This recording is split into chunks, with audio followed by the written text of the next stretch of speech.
In further developments, the economic tide is seemingly turning for small businesses in this country. A survey conducted by iKhokha has found that 79% of the 30,000 small businesses surveyed now feel confident that the economy will grow under the government of national unity. Business reporter Ntokozo Khumalo spoke to independent economist Ntombi Mbele-Thomo to understand what's driving this positive sentiment.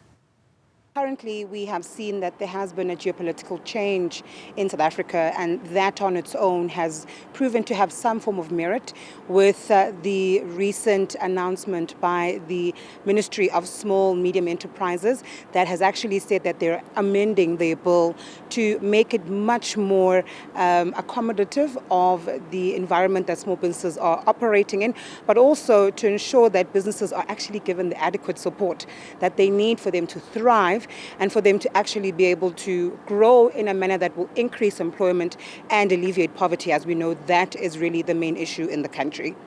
And Ntombi, just remind us of some of the headwinds that small businesses would face, particularly in dealing with, government or government services, red tape obviously being huge on the tally. So just talk us through that. I think at the top of the issue for small businesses is primarily access to finance. I think red tape is an issue, absolutely, but it's a much easier issue to, a hurdle to cross over if you actually have the finance to run and operate your business in a profitable way, or even if it makes margin.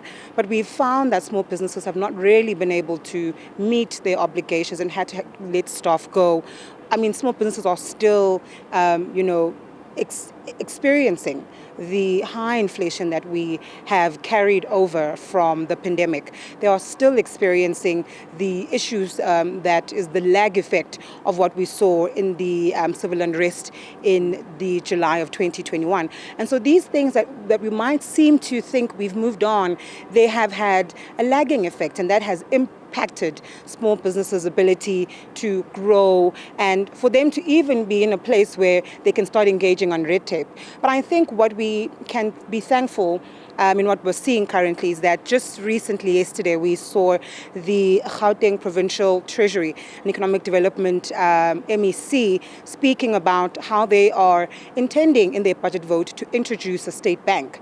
And that bank primarily is going to be assisting small businesses in the township economy and in the informal sector to get access to finance. As we know, small businesses don't really have the collateral that banks need to be able to afford them finance. And that really is the biggest challenge. So I think that can be considered as red tape, but I think primarily the cause of concern for small businesses is access to finance. That's Ntombi Mbele-Thomo, who is an independent economist. For Newzroom Afrika on Channel 405, I'm Ntokozo Khumalo in Rosebank, Johannesburg.